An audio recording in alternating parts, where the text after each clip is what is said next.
Alright, this is the part 2 video. So let's open up our documents again and see where we left off. So what do I have in my group document? It reminds me I need to shrink this so I can see the whole thing. So last time I just spent some time talking about how to get these graphs into the document. So we've got two graphs here, and of course you can change the size of those and put titles on. That's all we have so far. So where are we in this project? We've gotten our data, we've inserted the things. Now we're down to here, estimating values. So I'm going to need some tables because this is going to happen both for, here's what we're going to do. Let me open up my Desmos graph as well. Incidentally, this is what's convenient about having an account is I can sign in my Google account, hopefully the right one, and it'll bring up the graphs that I've worked on before. So let's see, where was I? I was doing Exploration 12B. I'm going to open that graph back up. Okay, so the first thing I ask folks to do is make some estimations. And I ask you to estimate these years here off the line graph. That is, using this line graph to estimate values. This is what people sometimes do. And so, well, how bad is it? At least this time. This is only going to be an example. So let's go down and insert a table. Notice that we're not really putting in text yet. We're just getting the raw data in here. I'm going to need a table. It's going to be 3 by 6. And I'll have the year here. I'll have the estimate. And then I'll have the percent, the relative percent difference. Now this is one way to do it. Another way to do it, actually, I'll show you some tricks, is over here in the spreadsheet, I could add another sheet. And I could call this sheet, let's rename it, oops, not copy. Let's rename it, and let's call it rel percent difference.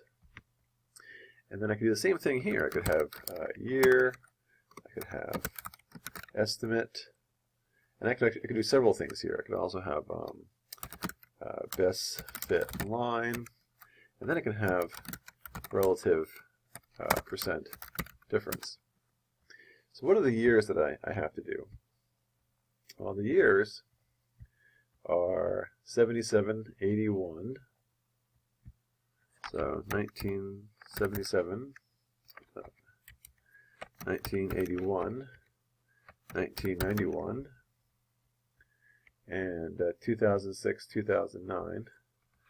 So 2006, 2009. And I'll tell you why this is going to be beneficial once we finish. So as far as estimating, now I need to go over here and let's see, 1977. So let's see, zoom in a little bit. 1977 is going to be, so 6, 7, right about here. So we go over, and so these are going up by thousands, so these must be 1, 2, 3, 4, so 200, so 12, 14, 16, 18, yeah. So these are by 200s. So there's 77, this is going to be 1400, my first number. You can have different numbers, by the way. These are just estimates. And then the next date is 1981. So that'll be right here. That's a smidge under 2000. Oh, wow, gosh, I don't know. It's I really did think that it had allowed some way of inspecting these things, but I must have been wrong.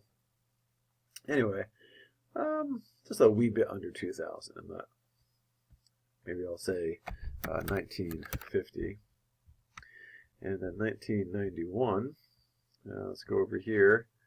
So that's almost on the dot. That would be 2600.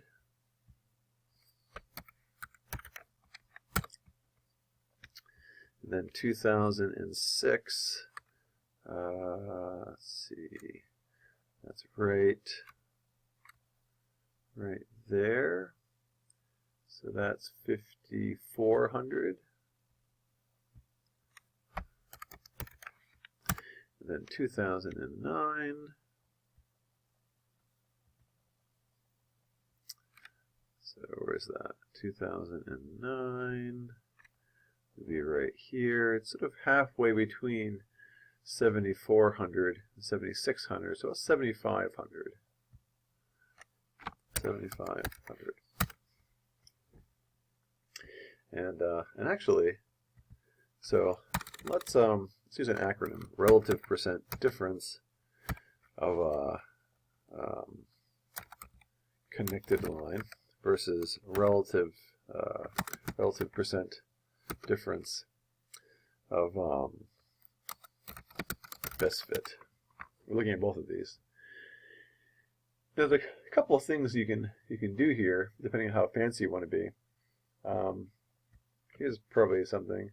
If we inserted a column here, we could actually put actual data, and we could go find these things. So equals 1977. Well, I can go find that data. I've got it here somewhere. Is it here? 1977. Yeah, there it is. So notice what it does. It grabs the Costa Rica every 5 sheet, exclamation point, and then the cell name.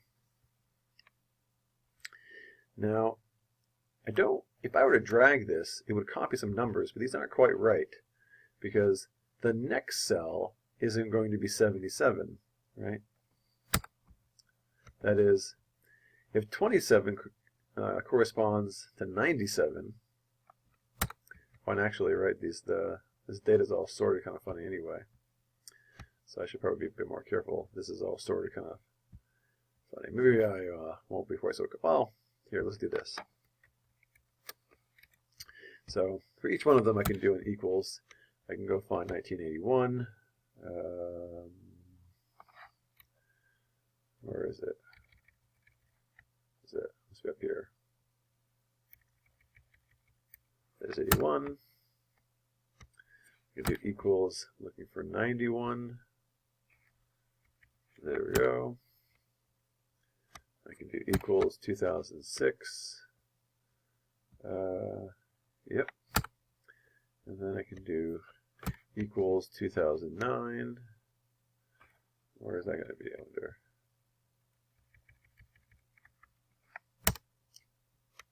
So there are my values. Now, the best fit line, so I would need the equation of that. So over here, let's see, I haven't actually made my best fit line yet. Or did I? I didn't yet. So let's do that. So this is a y1 tilde m times x sub 1 plus b. So this gives me my slope and my y-intercept. So I can use those. I should put them in a couple places. All right, so I should go back up here into my graph and indicate for the future best fit line for the data every 5 years is y equals, what is that, 166.46?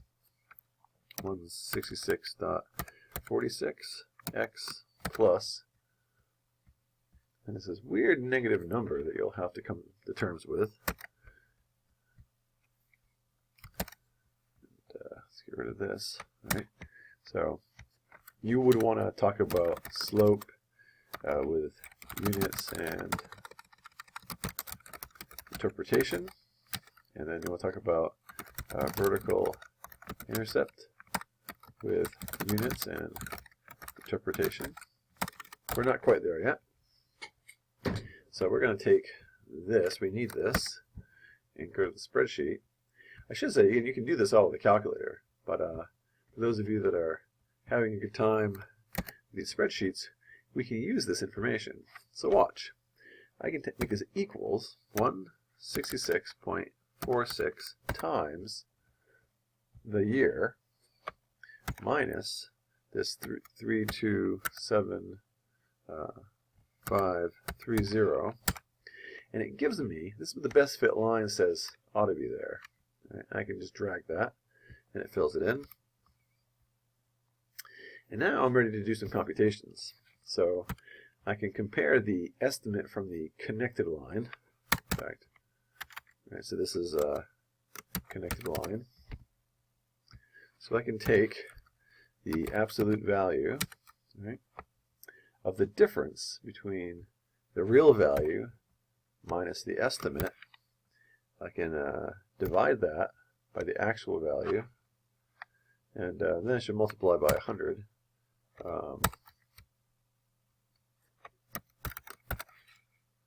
Oops.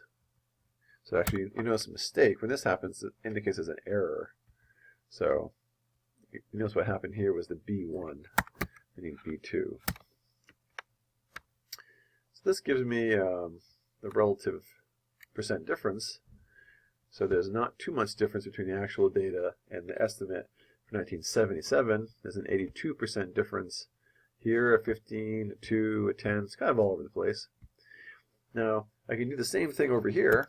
I can do the absolute, let's do 100 times the absolute value of the difference between the best fit line and the actual data, and divide that by the actual data, and drag it along. And this is also all over the place. Right? There's some large values. Both are off for 1981. In this case, the connected line does a bit better job than the best fit line. And that's mostly because the data from the 60s isn't particularly linear. Right? It's a bit more exponential. In fact, one of the things I'll show you a little later is you can do something like this, which is kind of interesting. If you did like a C times R raised to the x minus 1, well, actually, this will turn out to have problems. So there are ways of doing it, but well, we'll talk about that later. So you can make an exponential model to this data, and it would fit a lot better. Or you can just do linear fits to parts of the data. If you look at the last 10 years here, it's pretty straight. Or this intermediate 10 years is pretty straight. It's when you take all these three sections together that the line doesn't do a very good job. So how are we doing here? We've got all this great information here. And let's see. And of course, you could copy that directly in. You could use a calculator. Gosh, I can't remember if there's a way of grabbing things from. You can't directly do it. You might be able to copy it. So let's try this out and see what happens. If I were to just copy and paste this, anything happened?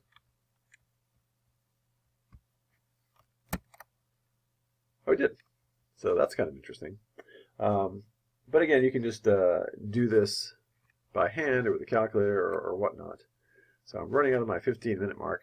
I'll make another video as to the next steps.